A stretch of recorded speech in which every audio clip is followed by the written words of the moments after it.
Well, thank you all for having me here today. And just reflecting on Terry's paper, a lot of information he got is from past producers. And without those, we wouldn't have much of the storage that we have in our area today. So again, I'm going to rely on past producers going through this talk. There are key elements that we're going to look at and what their points are to have a container, a good container for any kind of storage, natural gas, hydrogen, whatever it might be. And there's 8 of them we'll go through with you. First and foremost, a sealed container. That's what we're looking for. You don't want to put your assets in the ground and have it go someplace else. We're looking to determine whether or not a reservoir is a good container. This graph shows a lot of reservoirs that are highlighted in blue dots. The different colors of blue represent different companies that develop these containers into storage. The blue line you see is hydrostatic gradient. This is what the reservoir would be at if it were open regionally. If they're sealed, they're going to be off of this curve one way or another. Ones that are to the right of it are overpressured at discovery. Those underneath it are underpressured. It definitely tells you that in 3 dimensions that these containers are sealed. Otherwise, it would be very close to the blue line. Most of the containers have been brought over to the green line, which is what has been called delta pressuring. And delta pressuring put a lot more gas into the container than what was originally in them.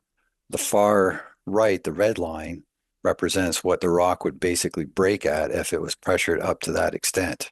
The yellow line is using an 80% engineering factor from the red line for safety. And the dashed green line is what's representing what was fairly recently the maximum delta pressure approved by the Ontario Energy Board. The example pool that I'm going to use today is Sombra 416 of 9. This yellow dot right here is what this pool was discovered at. So you can check that box that this pool is a sealed container at is far off of the grade pressure gradient at that depth. Now we want to know how big the container is, and many of you are probably familiar with production decline curves. You start off with the discovery pressure, and over time you produce the reservoir into some local market. You pick up points along the way, shut-in pressures, as the pool's been produced down, and it provides you with this production decline curve. This one has a very good R squared factor, and extrapolating that out to zero production and applying the number into the equation that you get gives you 1.8 billion cubic feet of gas is what would be in this container when it's produced to zero. And just to compare that to a fairly recently developed storage container, it's about double the size of that recently developed storage container. So we got the sealed container, we've got a decent size, you got the container underground, and of course you can't see it, so you need to know what is the shape of this and what kind of characteristics are in it and so forth. So now we're going to look at other information like seismic and well drilling, petrographic analysis, those kinds of information. And we did that, we got the geometry and we calculated the rock volume from that. And in this case, it's just under 280 million cubic feet. You apply internal characteristics from your well drilling information, and you're looking at using around 8.8% average porosity and a water saturation of 20%. These are good, very common values in Silurian reefs in this area, and you come up with numbers very close to what was produced. So now you've got confidence that your geological model is correct. So now we know the size of the container, the internal characteristics, etc. And we need to flip it around to find out how much can this container hold for storage. So using the information that we've just obtained, we're going to take some information that we get also from the Ontario Energy Board. Example, Enbridge will typically use 2100 kPa for its base gas pressure, and that gives you how much cushion gas is needed to push out the gas and use it to market.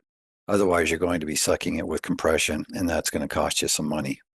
So the previous chart that we had on production, we can get the point using 2100 kPa and the equation to give us an orange dot here on the storage capacity curve, and extrapolating that back to zero pressure and zero inventory, and then extending that line out to the right gives us how much the container will hold at, say, the maximum approved delta pressuring that the board recently provided, and that's around 3 BCF.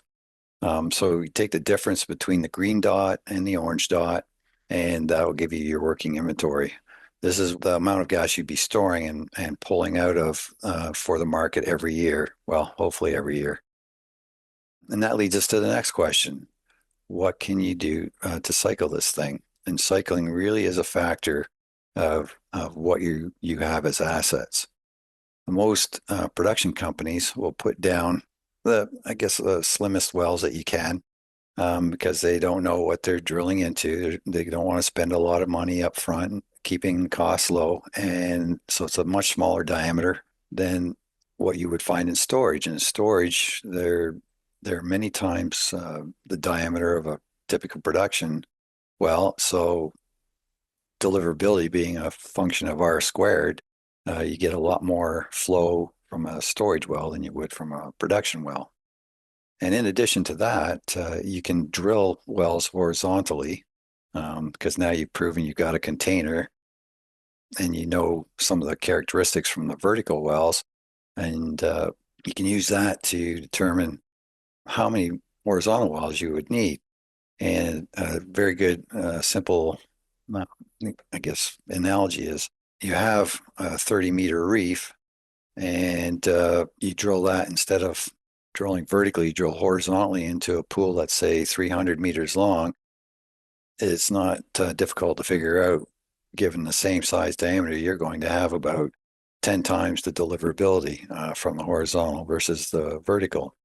So using the AOF that was 1.2 million from this pool, you can see about 1 to 2 horizontal wells would be needed to cycle the inventory annually in this reservoir.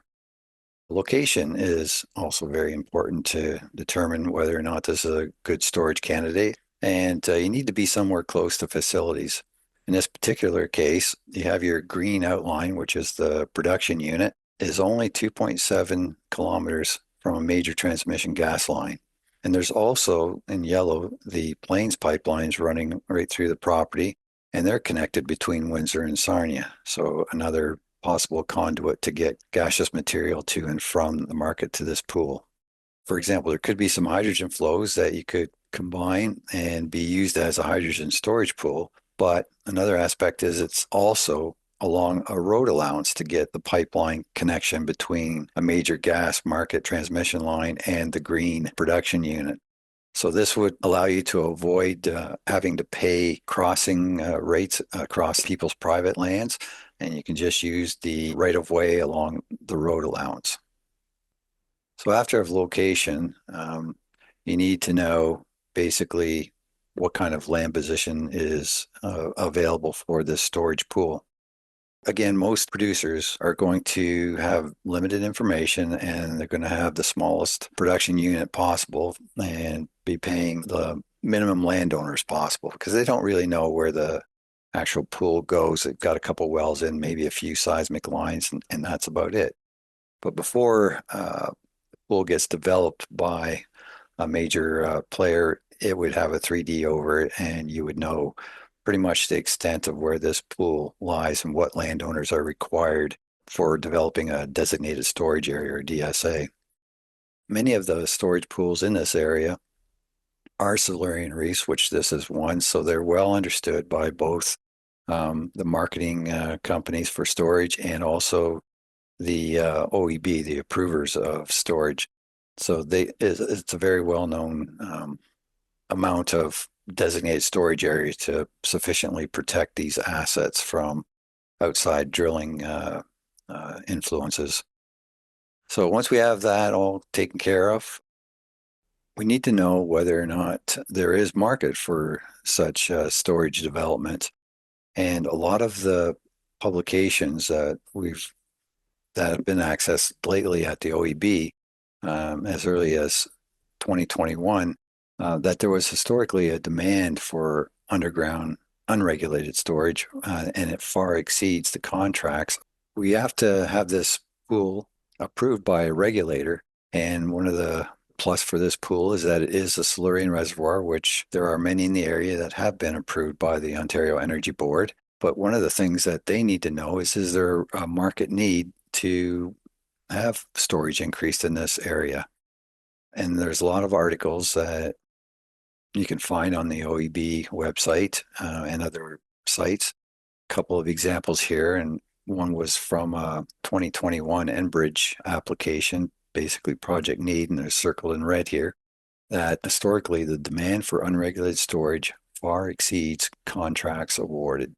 And then you have one from the National Energy Board, it's renamed since, that there's a number of authorities having identified the need to develop additional storage. So there's a lot of market satisfaction and regulator support for developing this storage pool. I'd just like to conclude that all 8 of the checks are provided by this example, Sombra 416 of 9. And it is also a dry pool. There are some storage pools that have water legs in them and have made some challenges for operators in regards to having to produce this fluid and dispose of it somehow. But another thing I'd like to emphasize is going back to Terry Carter's presentation. In his area, there was a number of pinnacle reefs that were developed for storage, but there's also pinnacle reefs that are not suitable for underground storage development because they are salt filled or salt brine filled, or have other fluids in them, and it makes it impossible for natural gas to be stored into them sufficiently. This area also shows that there are incipient reefs that have been developed successfully into underground storage and are operated today by Enbridge.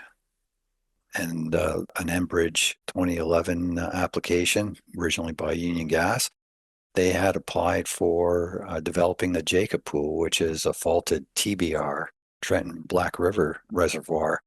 And it shows you that even faulted reservoirs can be sealed containers that can be used for underground storage. And I would like to thank everyone and look forward to your questions.